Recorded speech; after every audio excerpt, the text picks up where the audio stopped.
one of the gifts of this particular democracy, perhaps all democracies, is that it does rest on a few moral principles that are also spiritual principles, that like the dignity of every human being, for example, and the value of every human life.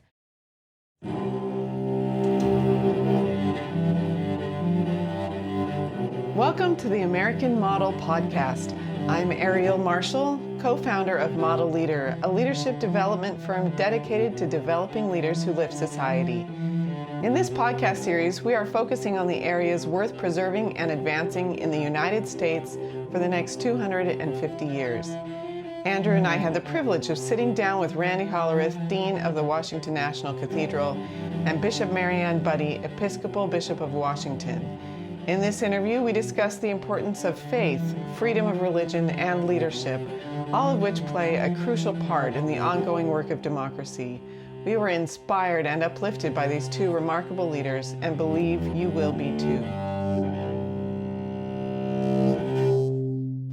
We are so grateful to be with you this morning with Mariann Budde, the Episcopal Bishop of Washington, and Randy Hollerith, the Dean of the Washington National Cathedral. Thank you for taking the time. And today we're talking a little bit about one of the elements that we really want to preserve and advance in this country, which is faith. Faith and democracy go right together. Freedom of religion is part of what we're built on. We're looking forward to conversation with you on that. And I feel like we need to break some ice to kick off. So we would like you to share a fun fact about each other. So not about yourselves, but give me a fun fact about Randy. And Randy about Bishop Mariann. Okay. Well, whenever I ask Randy if he is ready for the next thing, as I just did this morning, he will say to me, not even close. And that makes me feel, it makes me smile, but it also gives me great comfort because I feel much the same way. All right, love that. There's always a lot of improv in leadership. Right, there is, yeah. Okay, Randy, what do you have? One of my favorite things about Mariann, outside of her leadership and her work, is how much she loves to get on her bike and ride, and especially when the weather gets pretty, and you can spot her going around town and on occasion. I rode this morning my first time, and it wasn't pretty up the hill coming here. Be safe out there. Yeah. Glad there are more bike lanes all the time. Yeah. Okay, well, thank you for kicking us off there. So what drew both of you to this important work of leadership in faith? Was there a specific moment that called you to this work? Not a specific moment for me. It was a series of cumulative moments over time. And I don't know that I had the word leadership in my head when I was moving toward ordination and different phases of ordination, but wanting to be or feeling drawn to the people who I could see were capable of moving things, making things happen in a positive way. And I was always drawn to that, like a moth to light. So I'm really amazed that I get to do some of that work myself now. It's interesting that Mariann said the word leadership may not have been there. I would say the same for me. What I was thinking about was a life of service, really. And I was very fortunate when I was a young person that I had several clergy in my life who were really healthy and dynamic and authentic and very interested in me and the people around them. And I discovered early on I kind of wanted to be like them. And so that was the first sort of awakening to the fact that maybe that could be a path I could walk. Was there something that they did or some memory you have with them that stood out as admirable, something you wanted to emulate? Well, there was a series of things about them. Their authenticity, their deep care about other people, their strong faith, and yet their willingness to ask the hard questions and to take a young person seriously. Did you have the experience of people from the pulpit just speaking something so profound that you felt, oh my gosh, they knew something that was happening for me, right? Absolutely. That's a really amazing experience, and to be like, how do they do that? How could you be someone who can open up the sacred texts in such a way that God seems to speak? It's amazing, right? And I remember actually hearing you speak earlier, I guess it was last year, Bishop Mariann, and I came up in line for you to sign my book. And I saw a young man before me in line talk specifically about how you spoke to his heart. It's a mystery. It's a mystery of this vocation, and not something, at least I think I speak for both of us, it's not something that's in our control entirely, but we have to give our whole selves to it. And I so admire that in other people and feel blessed when given the opportunity. And the submissiveness. In fact, the power of the Spirit can be pretty amazing. I cannot tell you the number of times someone has come up to me after a service when I've been preaching, and they've said, "Oh my gosh, I'm so glad you said such and such and such and such. That meant so much to me. I needed that this morning." And I'm standing there going, I never said such and such and such and such, but it was what they heard through the Spirit, through what I was trying to share, right? And that sort of grace, I always find, you realize I had nothing to do with that. That was purely the Spirit speaking to that person. Beautiful. So let's shift gears a little bit and look more macro level at the country. Bishop Mariann, what part does freedom of religion play in a healthy democracy? Well, I think the first question is, what part does religion play in a healthy democracy? And the spiritual aspirations of human beings runs way deep, predates democracy, predates any kind of formal organization, and is an innate impulse in the human psyche, in the human spirit, as we respond to the mysteries that lie outside ourselves.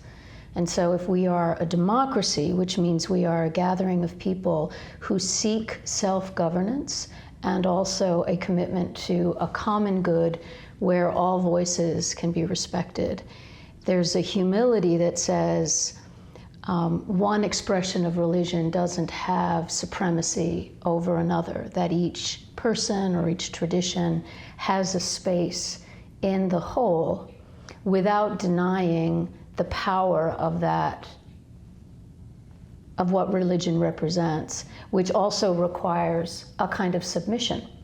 And there is something about democracy that also requires a kind of submission to the wider collective, right? So I think they are, they're related. They're not the same, democracy and religion, but to have the aspirations of the human spirit embedded in a democratic society with freedom, which means that the state cannot control it or use it for its own purposes.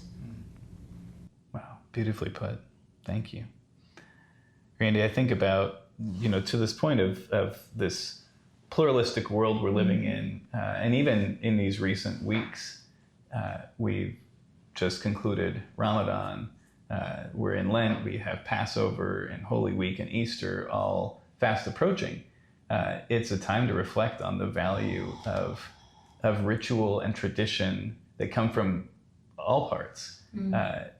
How do ritual and tradition uplift society? Well, it's a huge question. It's a great question. One of the things I love about our country and a democracy, and to Mariann's point, is that we have such a rich wealth of religious traditions in this country. And I think each of them brings a different gift to our cultural expressions. And the more we're able to honor the differences between our religious expressions and the gifts that they bring, the stronger we make our democracy, quite frankly. I think that's a really important thing that it's not, I don't think it's about religions needing to, I think some people get into mine's better than yours and you need to believe what I believe, you can't believe what you believe. And I think that's incredibly detrimental. That's the dark side of religion as far as I'm concerned. Are they all the same? No, they're not. They're very distinct and each has its own unique approach to reaching out to the ultimate mystery in the universe. But each of them has a lot to teach us as well. And so to approach them with respect only enriches our experience as Americans. Yeah. It makes me think of, we were here when Ibu Patel spoke recently, where you had that conversation with him, and he talks about Roger Williams, who founded Rhode Island, partly to serve as a safe haven for people to really honor each other's faiths, including the Native American practices and rituals. And may that be the case for us moving forward. So, Bishop Mariann, religion serves as one important source of morality, but not the only source. And in a pluralistic society, there are all kinds of places that people can go for inspiration and for a moral foundation. What are some places, if people aren't, for whatever, inclined to look to religion, what are some other places they can go for moral and values-based foundation? So it's such an interesting lens to think about, because you're right, religion doesn't have a corner on the morals market. And in fact, some of the more enlightened movements of this country were in reaction to some of the ways that religion had missed the mark. So it's always something to be mindful of. So I would look at, many of the places I would look are certainly in historical movements, particularly social justice movements around the country and around the world. History in general, I think, has a moral lesson to be gleaned from the various epochs of our species. We seem to have an innate desire to clarify what is right or what is best or what is good. Where does that come from and where is it expressed? Poetry, literature. It's hard to disentangle them because spirituality embeds all of them. But if there is anyone who feels that a particular tradition or all traditions are not helpful, there is a wealth of human reflection and experience from which to draw moral grounding. Thank you. Is there a particular book or poem that comes to your mind as something that's brought you inspiration? Well, I don't know that I have one book, but I would say I find great inspiration from the writings of deep thinkers. If they are poets, they could be psychologists or doctors. Science is also another great place where whenever you're bumping up against mystery and human agency and the desire for life to be affirmed, wherever that is, I think you will find plenty to keep you morally grounded. And then, bumping up against your fellow human beings is also a really good, and learning how to mature in one's own being. So I guess it's wherever you find your inspiration. Thank you. Really beautifully put. Can I say one thing? When my children were little, I used to watch, with them, public television, and one of them was Miss Frizzle. I don't know if you remember Miss Frizzle. She would take the Magic School Bus, right? And she would go, she'd say something about, ventures and making mistakes, and my kids loved that. But part of it was her innate, just the insatiable curiosity that children have. And I remember just being glued to her and the way that she inspired my kids to think broadly and in some ways morally. That's beautiful. Just the yearning and the seeking and the excitement for what is out there and, like you said, what affirms life. So that's beautiful. Martin Luther King Jr. wrote from his letter from Birmingham jail, "There was a time when the church was not merely a thermometer that recorded the ideas and principles of popular opinion. It was a thermostat that transformed the mores of society." What role do you play as religious leaders in adjusting the temperature and positively transforming the moral code of society? I'd like to hear from both of you, but Randy, do you want to share first? King also said in a very similar statement, I believe, that one of the functions of the church, in his context, was to be the conscience of the state. And so the church and the state should never be the same thing, as we were talking about freedom of religion. Keep religion free from the state and the state free from religion. But at the same time, I think the church, and to expand what he said, that all of our religious traditions have an important role to play to speak out about the values that are essential to those faiths and how those values ought to be upheld within our culture, right? That voice is really important. And I think that sometimes we, historically in the church, have not always lived up to that as we should have.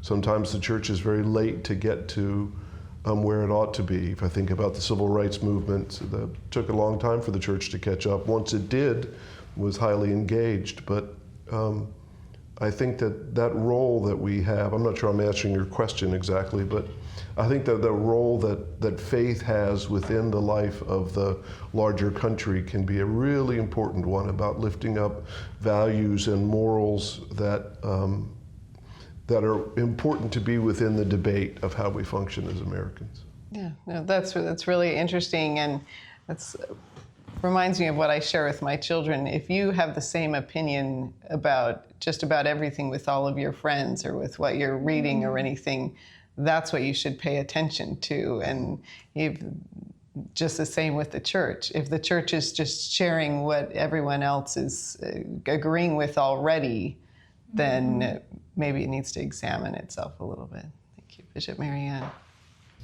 One of the ways I think at our best across the history of faith and Christianity in specifics is when a person or a movement embodies the highest ideals of a human being, which often includes sacrificial love for the sake of others. And when we see it, so it's also the speaking but it's also the living. And when we see it embodied in human beings, it calls us all to a higher moral plane. And one of the gifts of this particular democracy, perhaps all democracies, is that it does rest on a few moral principles that are also spiritual principles, that like the dignity of every human being, for example, and the value of every human life. If a religious movement or a person embodies that in a time when human life is being degraded or when dignity is being violated, that contrast pricks the conscience of all of us, not just the governmental leaders, but all of us in society. And some of the greatest threshold moments that we look back on are when a wider populace has seen that example and was moved to make a change.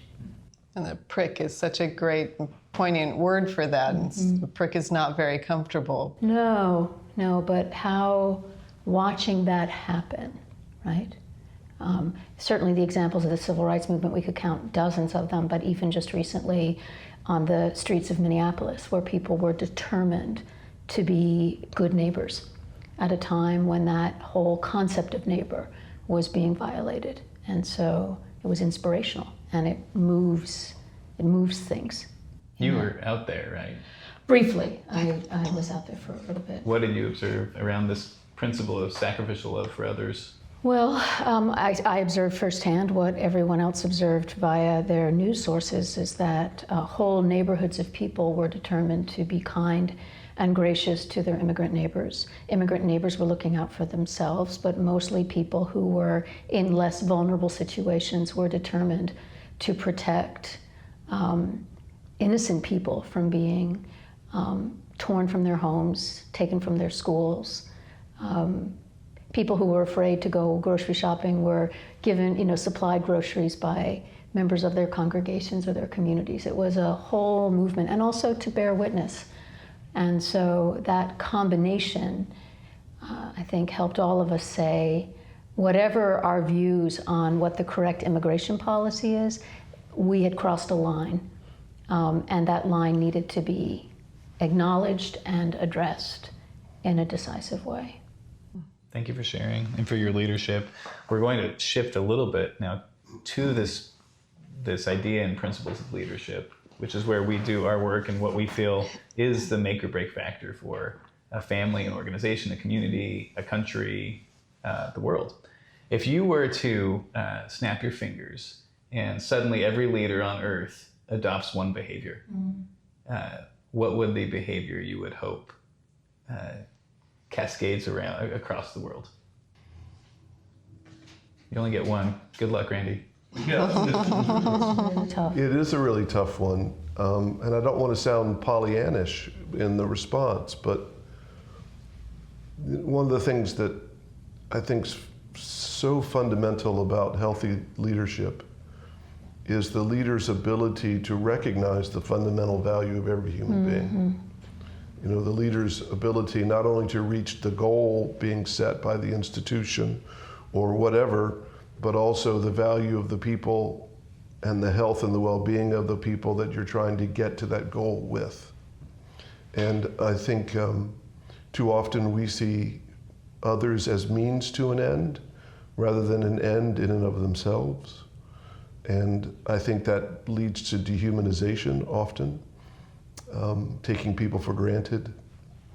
And I think, quite frankly, maybe another way to put it would be that if all the leaders in the world had a greater sense of compassion. Okay. Just injected compassion into leaders around the world. What would that do? Beautiful. Thank you. Bishop Mariann. Humility. A recognition that we need one another, and that no matter the higher one goes in the ability to have an impact on the lives of other people, that is a fearsome power and is not to be handled lightly. And a recognition of one's imperfections, one's blind spots, one's ego, and to lay all of that at the altar of humility, which opens up the possibility for learning from others, acknowledging mistakes, having compassion on others who make mistakes. I mean, there's just a whole cascade of practices that come from, I'm assuming if you're a leader, you have a certain amount of ego strength and skill, otherwise you wouldn't be a leader. But without humility, you're actually pretty dangerous. Really nicely said. And I think a really nice pairing. It's almost like the inner I was going to say compassion, but he said it, so I had to. But it is. It's almost like the inner humility generates that outer compassion. Yeah, and I do think that humility is a seed from which so many leadership branches or roots Right, and the lack of it is poisonous. It's really poisonous. Yeah. Randy, you've already talked a little bit about this, but I love the mission of the cathedral, a house of prayer for all people. What's something you do to promote belonging as a leader? Well, there's a document that I put together for the staff. The staff of the cathedral is made up of people of Christian faith, non-Christian faith, no faith. It's just this wonderful gathering of really talented folks. And so I was trying to come up with a document that would help focus all of them on some of the values that I think are so important without imposing my religious stance on them. And so I put up this document called The One Thing. And if you look at what is the purpose of the cathedral was built to bring people closer to God. That's really its function. Therefore, as those of us who serve the cathedral, the most important thing we can do is build relationships, bring people closer to one another and people closer to God. And so the one thing is the importance of relationships, that every person is a beloved child of God. As I said before, no one is a means to an end. Everyone is an end in and of themselves, that we treat one another with respect, that we are due, and everyone who comes through that door with the same amount of respect, that those relationships and how we interact with every person, whether it's our staff or anyone who comes through that door, that there are no strangers, there are only friends we haven't made yet. That sort of mindset, I think, is got to be fundamental to how the place works. Thanks for sharing. We've had the chance to do some work with you and your team, and I didn't know about The One Thing, and I've seen it. Right. So I did know about it. Right. I just hadn't seen the document, but it's evident. very, it's in the DNA. Yeah. Thanks for sharing. So Bishop Mariann, you have stewardship over dozens of congregations in the region, including the leaders of those congregations. Mm-hmm. What is your approach to leading leaders? It's multifaceted, starting from the raising up of leaders and identifying the qualities and attributes that are needed at this time, and seeing how those take shape or expression at various stages in the life cycle of a human being, and trying to draw those out and to develop them, encourage them in rising leaders. The congregational leaders of our diocese, it's a wide range of contexts and realities that they face, and so doing our best to know them, kind of as you were saying, deep relationships, a sense of deep respect for them, judicious intervention when that might be helpful, yet respecting their agency. And then in whatever way I can and that we can as a diocesan staff pour into our system as much encouragement and resourcing and helpfulness as we can. Trying to invert the sort of organizational pyramid to say the bishop and her team are here to serve you as you draw people closer to God, right? Because we're like behind the scenes. So that's kind of some of the ways. But it is, and also it has to, being, I don't have all the vision in my own head, but I am the one to steward vision as it comes into clarity. And so always paying attention to where can we discern and hear what this is all leading to, and then trying to, with others, articulate it, but also take care of it, so we don't lose the vision, and we don't lose each other as we strive toward it. That's a really beautiful vision of stewardship and explanation of what it really means to be a steward. What are some of those characteristics that you feel are needed right now to lead at this time? Well, we mentioned several, compassion and humility, self-awareness, which is tied to humility. In our context, a deep, abiding love for Jesus and his gospel. I mean, that's kind of pay to play. We need people now who are entrepreneurial in their thinking. In other words, they can see challenges as opportunities and a willingness to take calculated and strategic risks for the sake of, and invest resources in that way. We need collaborative leaders. And then there's this really, if you're going to be a leader, you actually have to know something about having people follow you.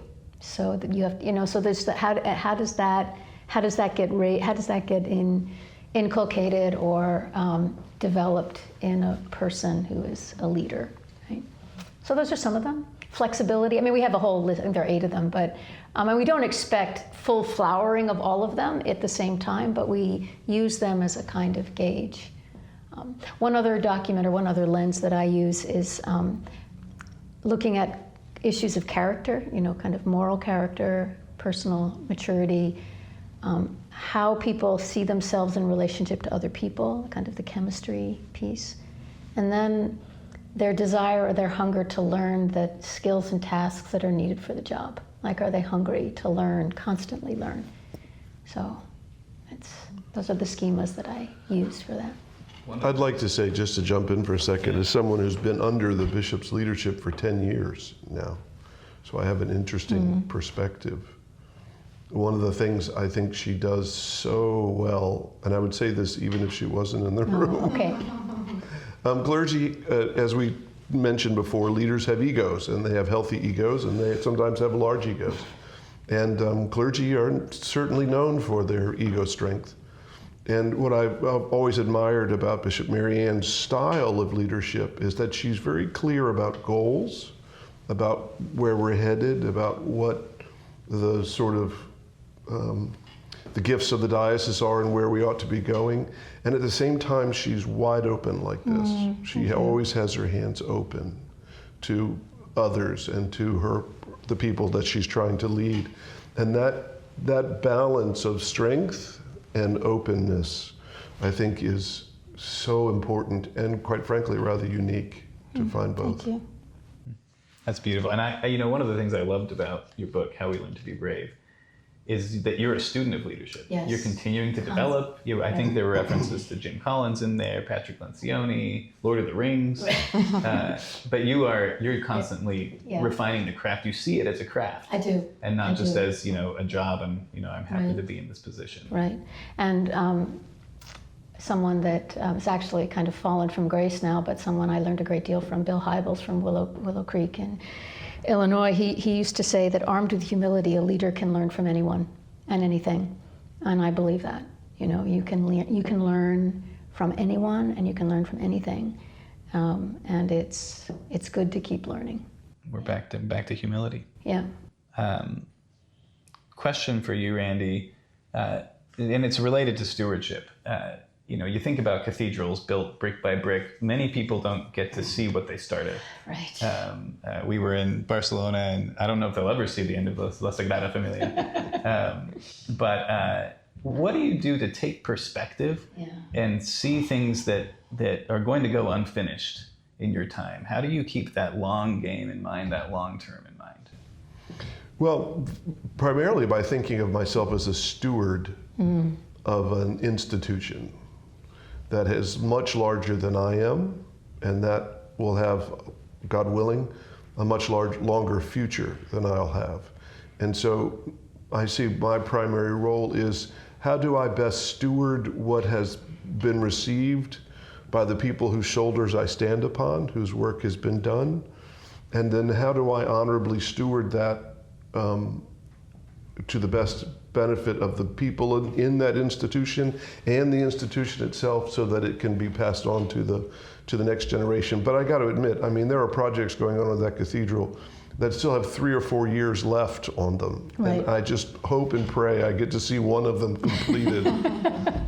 Because it's a long game. And I sometimes remember that oil tanker, was it the barge that got stuck in the canal, right? Well, that cathedral is like one of those big barges, and it takes a lot to turn it or to move it. And so once you start to turn it, you really want to spend energy keeping it moving in the right direction. So that's part of what I think stewarding means. Yeah, we just drove past the house where we lived previous to where we're living now, and the kids were in the car, and we pointed out the daffodils in this front yard of this house where we used to live that the kids had planted. Wow. And this idea that, look, you were part of beautifying something that someone else now can enjoy. Beautiful. Yeah, it's a great lesson. Yeah.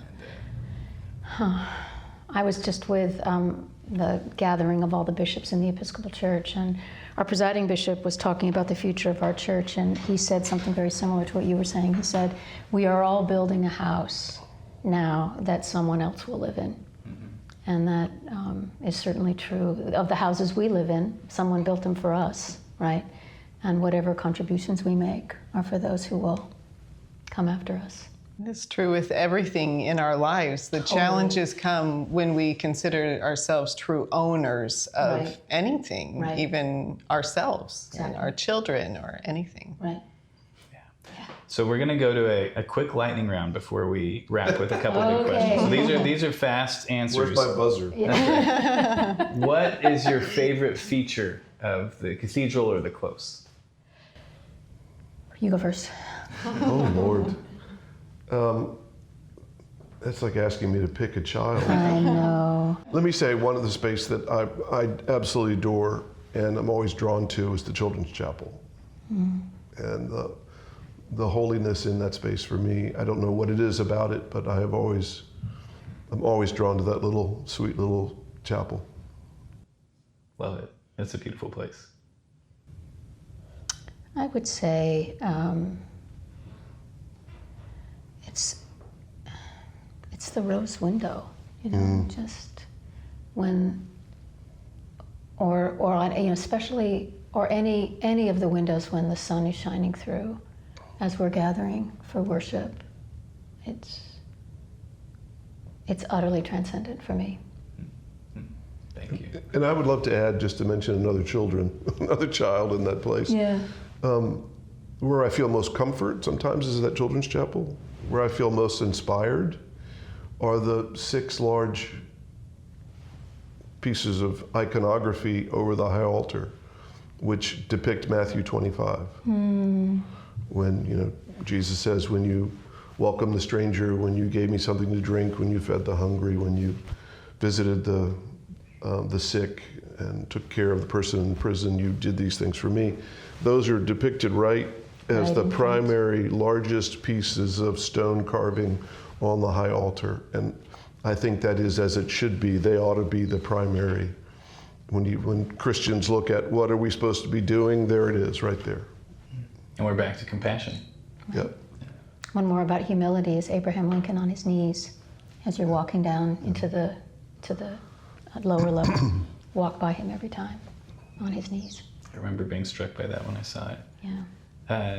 Okay, I'm going to just do one So more. much for lightning rounds.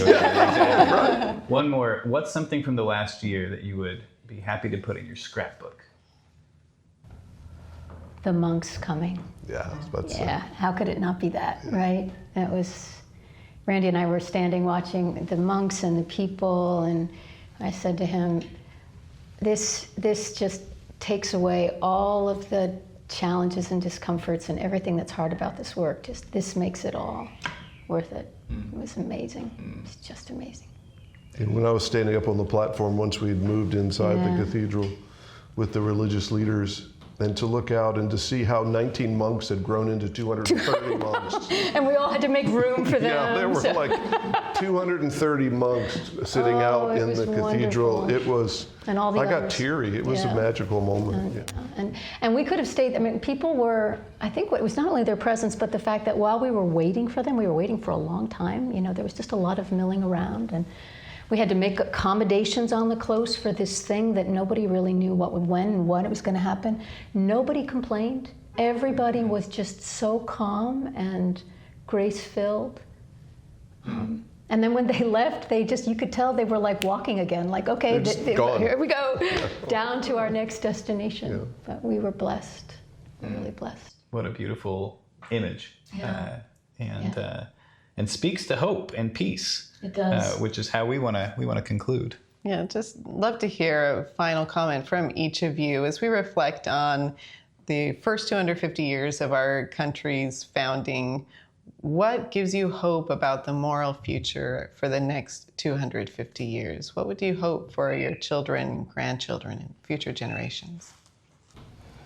I think the strength of our founding documents as a nation, that all men are, to use the original language, all men are created equal, that fundamental notion of the value of every human being that we put in the center of our founding documents, that gives me great hope. I mean, you don't find that many places. And sometimes we mess that up in major ways. When we don't pay attention to it, whatever, we struggle with it. But the fact that it is there so strongly in the Declaration and then by extension in the Constitution, that gives me great hope. And personally, as a person of faith, I think that statement, that value, derives from a fundamental understanding of that God created us all, and God created us all perfect in many ways, of ultimate value. What gives me hope in our country is our self-correcting tendencies, and which come at great cost, and sacrifice and struggle. But we have examples, time and again, of how the principles that you described, Randy, people saw in them a way of being included that did not include them, and they were determined to be included. I was just reading about a moment when the country celebrated its centennial at a big event in Philadelphia, and Elizabeth Cady Stanton and others they basically stormed the stage and demanded that women be included in the in the rights that were denied them. And I didn't know that had happened, but it was decades before that women's right to vote was passed. But their willingness to say, we belong here too, and so I hope that we are in need of a course correction now, desperately, and I am counting on that ability for us to rise to that challenge and be, as you were saying at the beginning, be true to the better angels of our nature. I think you've helped bring those out today for us, and just so grateful for your leadership and for the hope that we're feeling to lead out in toward a more perfect union, built on that principle that all people are created equal. So thank you, Bishop Mariann. Thank you, Dean Hollerith, and that's it. Thank you for allowing us to Always a joy to be with you both.